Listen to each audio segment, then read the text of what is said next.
Hey everyone, this is Pete. Welcome back to Warriors Wednesday, where we're taking another look at Warriors Orochi on the Xbox 360. Having to handle this a little bit different today because, like an incompetent fool, I accidentally deleted my commentary file while preparing to edit it. So I'm actually commentating on this after the fact, so I'll do my best to explain what's going on. The advantage of this is that I did fuck this mission up 3 times before I did it correctly, so yeah. This means I can actually edit it down and make myself look less incompetent, so that's good. So, my aim for this attempt was to pick one of the new characters that I've unlocked in one of the previous scenarios and see how things were going. So, we're just taking a look through the characters I've already got here, which are all around the sort of level 20 mark or so. So, we've got Nobunaga, we've got Hackett, and we've got Toyotomi there. So, I decided to take a look at one of the new ones that I unlocked, specifically Lu Xun. Was quite appealing. I think I unlocked him in the previous mission. So, the thing I'd been hesitating about with this was the fact that they were all level 1 at the minute because I just unlocked them, which meant that their stats were going to be significantly worse than Nobunaga and company. So, I decided to just swap out one of my initial lineup with the new character and hopefully get them a bit of experience in the process. That ultimately didn't end up working out too well, so I spent most of the mission making use of Akechi instead, because he's pretty much made for cutting through swathes of enemies in this instance. Nonetheless, I took some of the growth points that I had acquired from the previous mission and hadn't spent yet, and used them to level up Lu Xun a few times. So that only took us up to level 7 though, which isn't really enough to be competitive at the point in the story scenarios that we are at the minute.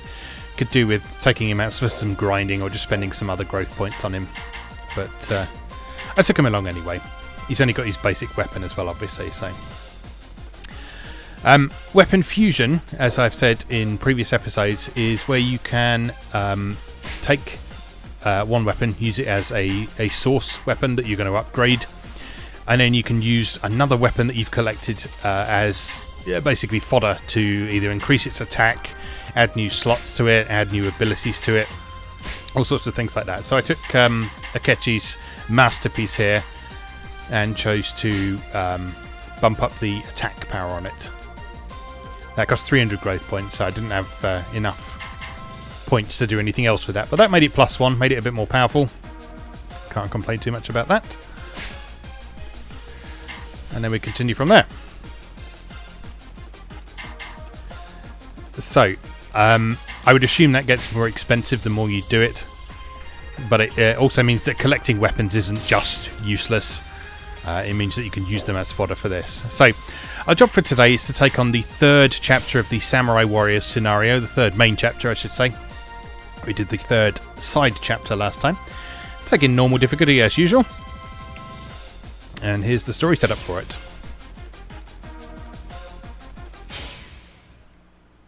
With Orochi holding control over almost the entire territory of his new world, those forces that remained outside his influence were scattered and factionalized. Chief among these were the 6 disparate forces led respectively by Zhao Yun, Lu Xun, Shahodun, Shingen Takeda, Kenshin Uesugi, and Nobunaga himself. Each of these officers was attempting to expand and fortify their armies so that they could prevent Orochi from subjugating or eliminating them. For his part, Nobunaga had identified some independent forces in Kyushu as potential reinforcements for his own army.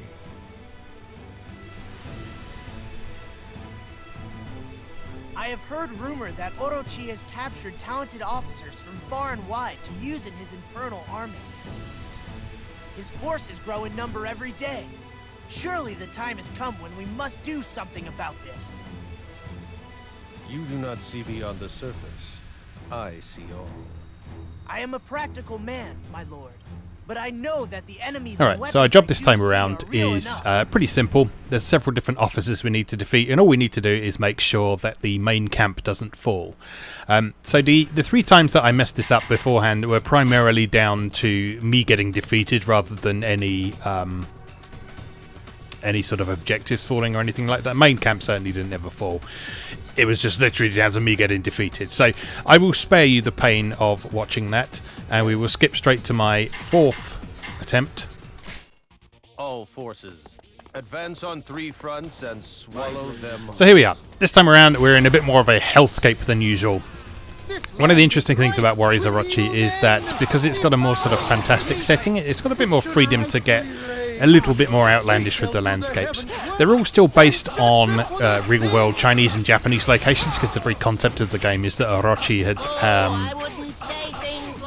basically sucks up these land masses into his own dimension. So they're based on reality, but they have the freedom to sort of bring in this hellscape type of thing going on as well.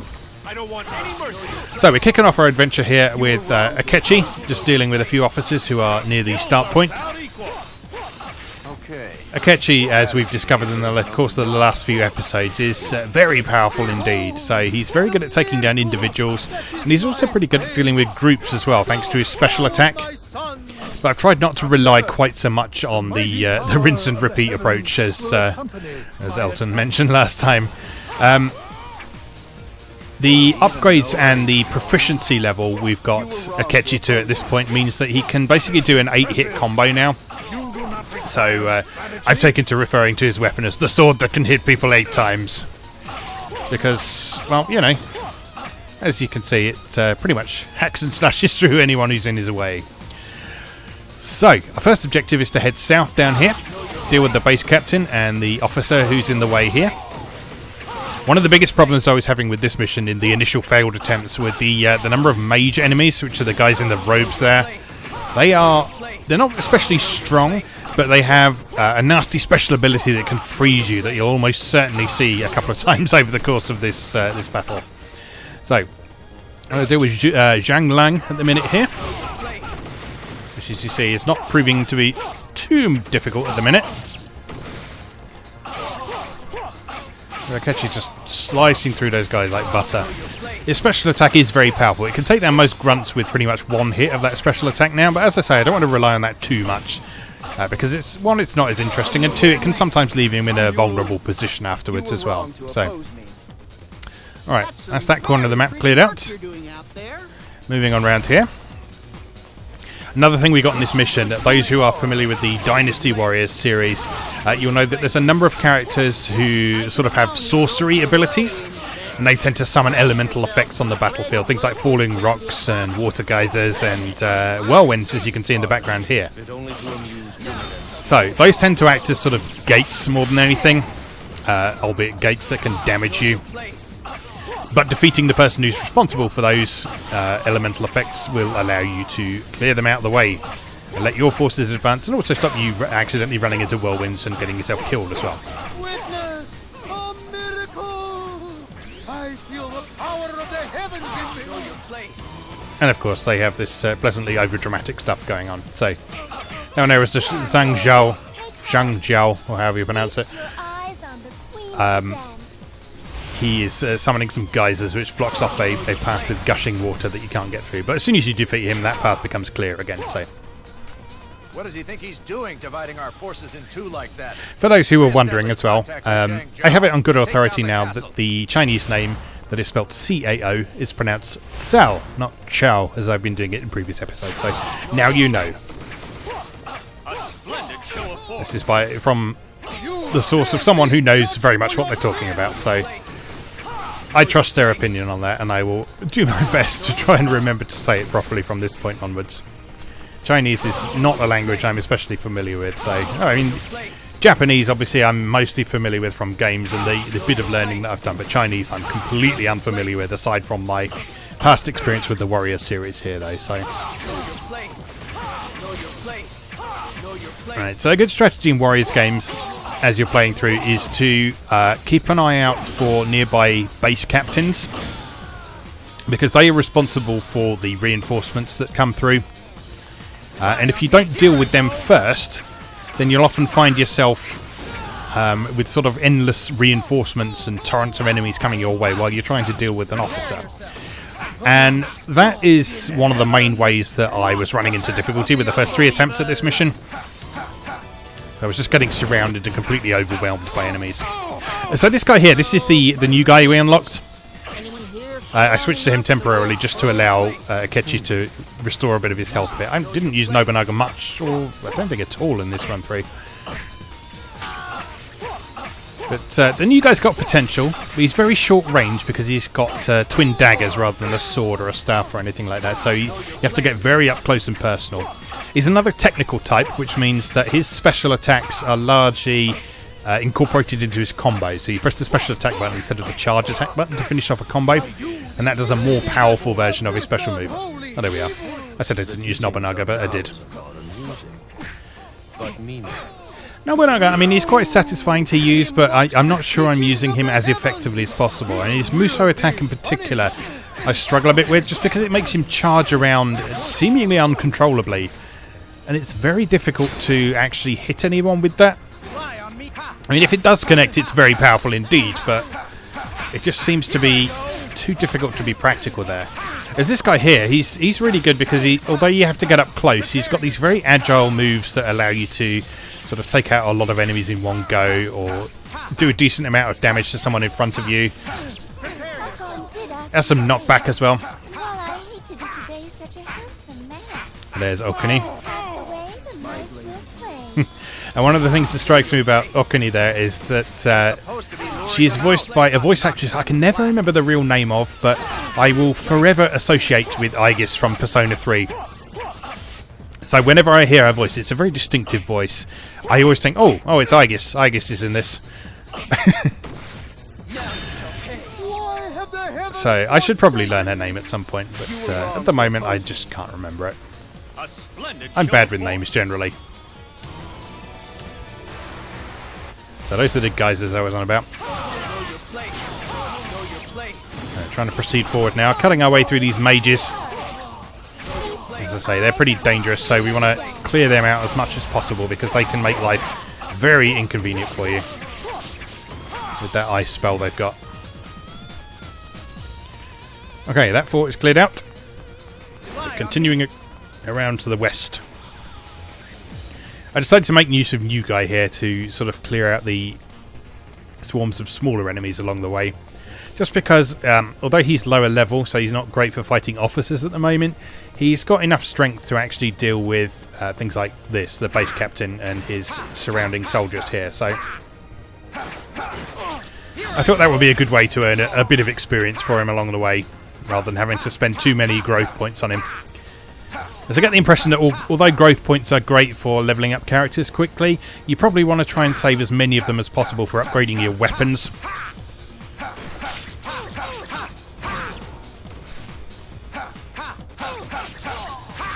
That's a base captain down, so that will prevent reinforcements coming from that part of the map.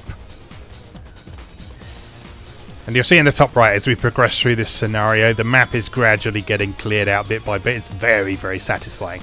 In the same sort of way as it's satisfying in a strategy game to see your influence spreading across the map. So as I said previously, a lot of people kind of assume that the Warriors series is very much just a mindless hack and slash thing where you just bash buttons.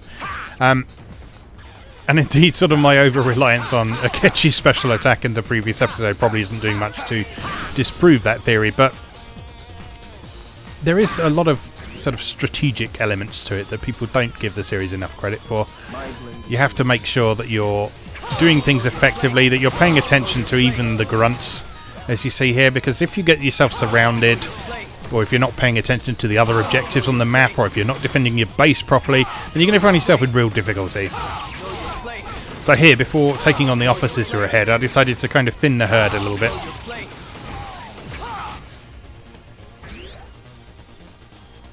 And there's the officers up ahead. The base captain there is actually one of ours, so we don't have to worry about clearing out reinforcements, we just need to deal with these officers. Plans are in place. Time to execute. And as you can see, the sword that hits 8 times is very, very effective. It also means that if Akechi can actually launch someone, it makes him very, very good at juggling as well, because with that number of hits, it just means he can keep someone up in the air so they're completely defenseless while he's knocking them around and whittling their health bar down to nothing. So, moving onward. Dispatching the officers causes their troops to retreat. So gradually You want to fight? clearing out the map more and more. A splendid show of Another example of that excellent long combo, Boys, take heart. Feast your proving eyes very on the helpful. queen of the dance. There's Olegis again. Ready with your rocks, everyone? 1, 2, 3, fire! Olegis' character, and this is one of the ones that's sort of providing passive buffs to her forces as you go through. So Told you to wait for my signal. one strategy could be to try and strike out and defeat her as soon as possible, but she's in quite an awkward corner of the map that you really need to fight your way through these other enemies first. So, but once we've cleared out this area, it makes a lot more sense to go and head for her rather than go straight for the northwest corner, which is where the rest of our targets are. The basics of strategy. There we go with the sword that hits 8 times again.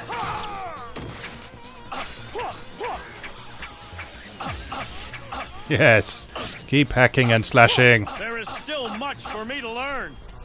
So as you can see, Akechi's, although I didn't really rate him when I first started using him, he's becoming one of my favourite characters to use now, just because that combo is really satisfying to use. His special move is very powerful and helpful, and he just seems to be sort of holding the team together at the minute. Nobunaga, I mean, I still like his area effect special attack, but it takes quite a while to charge up, so it can sometimes be impractical to make use of that when you're actually surrounded by enemies, which is when you most need to do that. There I am getting flattened by a rock. Oh dear. Right, as I was saying, you need to pay attention to what's going on around you.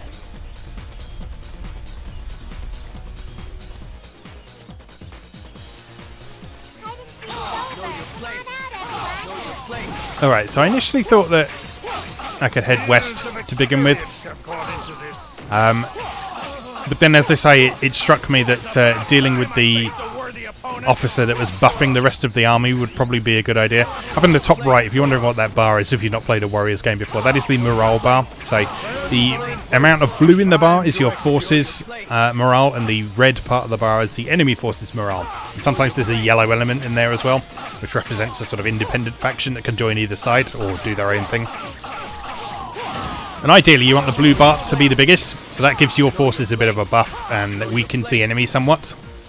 At the moment it's fairly evenly matched, as the blue part has been gradually increasing as I've been defeating officers, and any time you see those arrows pop up on the right side of the screen, that is the morale changing in some way. A splendid show of force. So there's slightly less of a focus on morale than there was in some of the earlier Dynasty Warriors games. If you go back and look right at Dynasty Warriors 2, for example, morale for individual units is displayed on their health bar bit in the top left corner of the screen, so it's very helpful to actually whittle that down just by defeating standard enemies and so on, as well as officers. But the later games, like Warriors Orochi here, they didn't make it unimportant, but they meant that it wasn't as much of a focus. So there was a bit more focus on the actual objectives and things, making sure you have to pay attention to what you're doing and what's going on at other points on the battlefield, and trying not to get surrounded by a billion guys like I am here.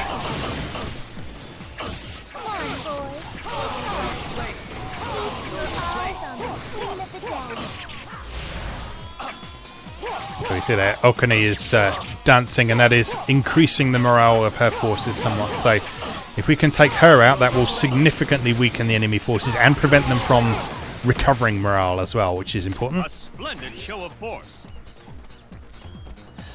So I figured at this point we'd deal with this base captain here to prevent the reinforcements coming in from here. Then after that it would be a good idea to go after Oconee, who is sort of at the north centre of the map. Know your place. Know your place. Let's hack and slash our way through these guys. Know your place. Nimbly dodge around the archers, trying to fill us full of holes. Know your place. Know your place. Bit of know your place for good action. As I say, I was trying to use it less, not at all.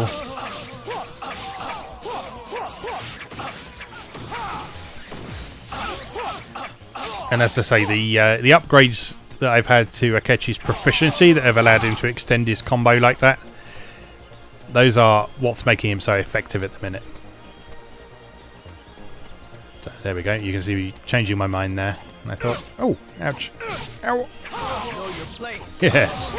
I believe they were swearing at that point in the original recording. I will spare you that for now. So, heading up this northern pathway here.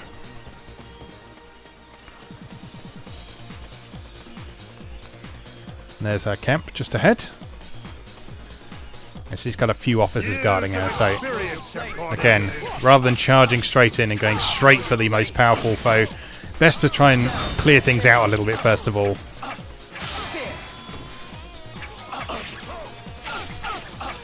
And make excellent use of the sword that hits 8 times, of course.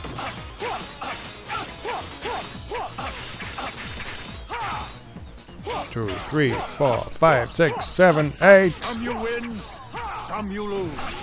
You were wrong to oppose me.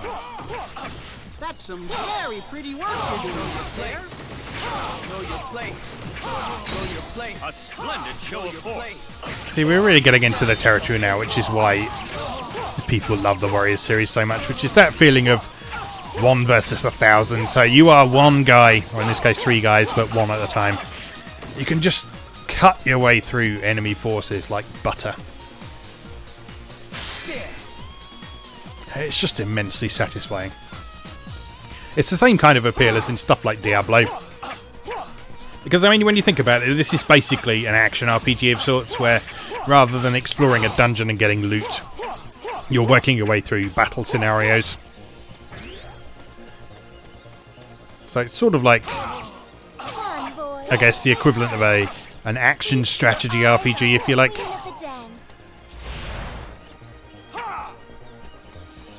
So if you took the idea of something like, say, Shining Force, and then mashed that up with an action RPG like Diablo, you've basically got a Warriors game. And here's Oconee, or Aegis as I took to calling her, fighting with her umbrella. Know your place.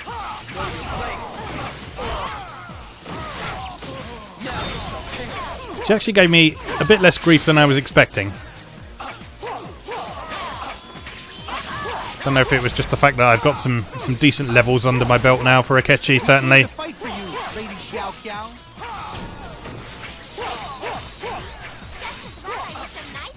But yeah, she didn't cause too much of a problem here. You do realize you're here to fight and not to collect autographs?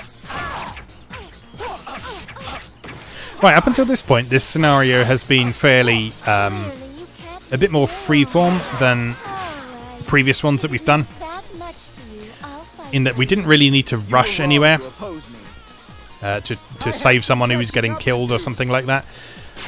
But at this point, we got this other army appearing down in the eastern corner. My lord, allow me to join your fight. These forces are squabbling amongst each other, instead of seeing the larger picture. Even Nobunaga seems to be more concerned with strengthening his own power base than conquering Orochi. Although my lord did say that Nobunaga is a greater man than that. So at this point, I noticed that the yellow forces were advancing very quickly down in that sort of southeast region. And that can either be a good or a bad thing depending on who the yellow forces end up siding with. So it's often a good idea to go and find out what they're up to and discover if they are enemies, in which case you need to defeat them quickly before they start causing trouble, or get them on your side. So at this point I wasn't entirely sure which way it was going to go. But thankfully, as you'll see in a moment, even though my greeting towards them was to attack them like that, they decided to join my side. When such righteous warriors combine, there is nothing to fear. Which is good. Which left me in a good position to go and clear out that final northwest corner of the map.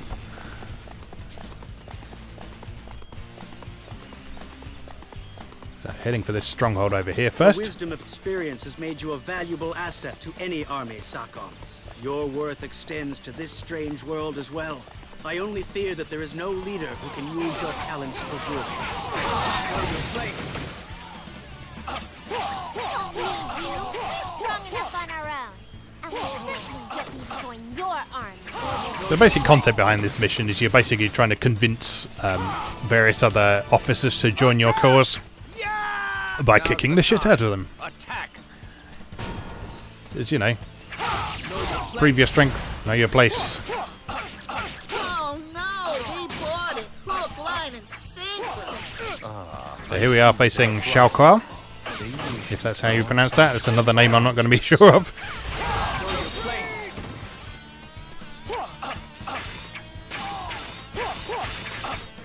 She was depicted early in this mission as being fairly incompetent because she's the one who launched the boulders too early and ended up dropping them on her own forces. But she actually ended up giving me a bit of a fight here. So she's good at blocking, pretty agile. She's got a good reach with those fans as well, so not easy to take down. You see, gave me a good kick in there. Longer, it'd be just like mine. So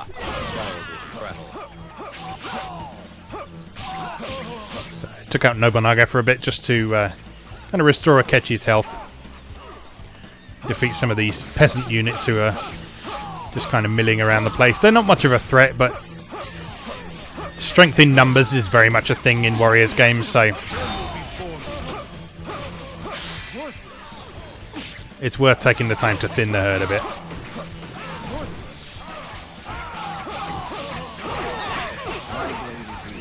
Right, so double defense.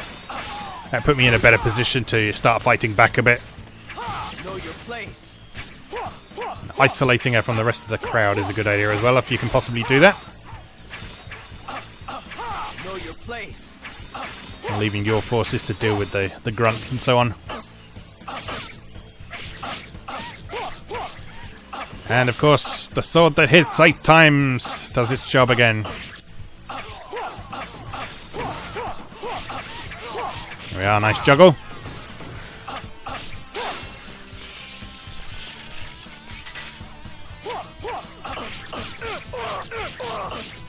I really need to learn to block in these games. It's one thing I've never really bothered to do, either in fighting games or in games like this. And the block in this game is actually very effective, as you can see. Know your place. So there's a few moves that are unblockable, but if you put your guard up early enough and time things a bit more carefully, you can avoid taking a lot of damage, but I just never bothered to do it. Know your place. It's a skill I need to develop, I think. As I say, it's something I've never been very good at in fighting games either. The old Dead or Alive games, I did get quite good at the countering side of things in that at one point, but it's been a good few years since I played that seriously, so Know your place. I like to go on the offense, basically. It's not fair. Okay, You're too strong. so she's down. You were wrong to oppose me. That's some very pretty work you're doing out there. One more enemy left to go, I believe, up in the northwest corner.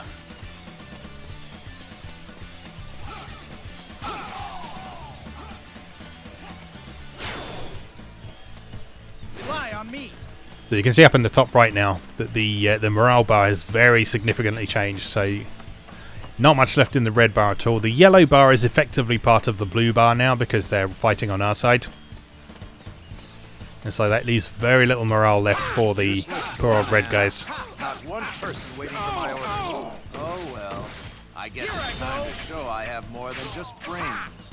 My blade is yours. Know your place. Know your place. He's got a very large sword. Don't know what kind of character he is, but I'm anticipating if and when we unlock him that he will be a power type character.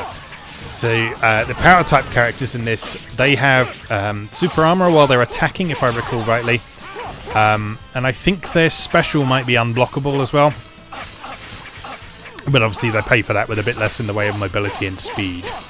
So I haven't actually got a power character yet in the samurai squad, I don't think. But it's something I'll have to look into when we unlock one of them.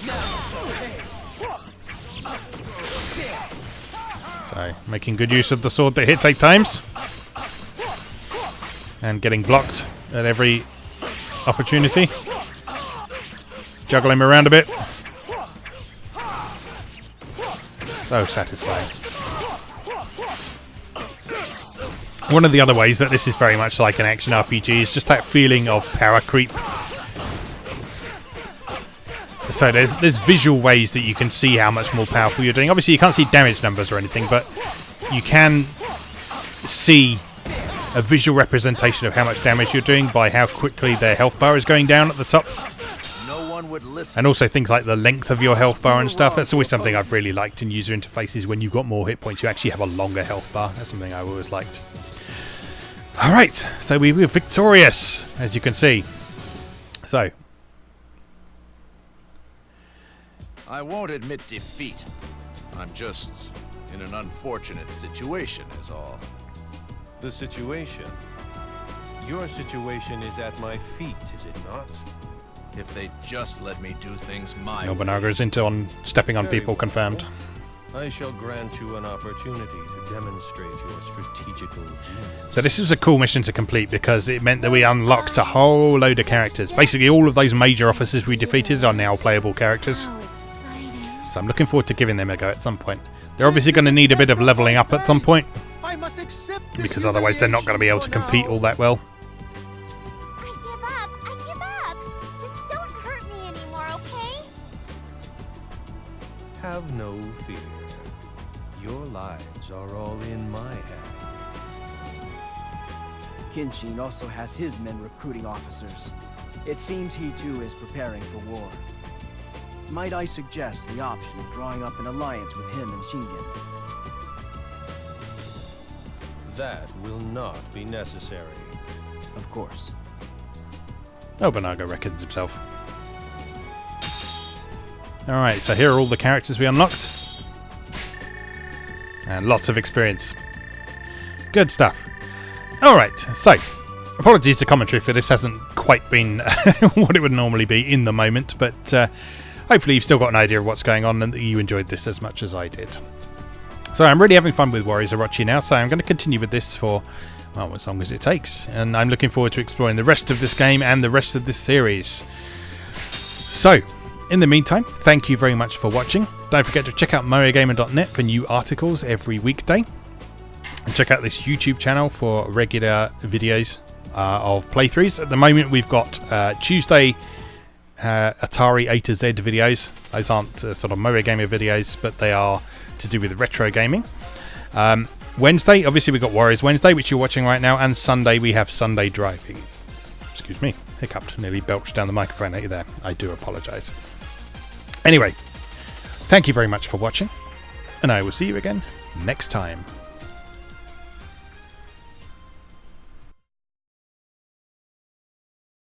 Thanks for watching.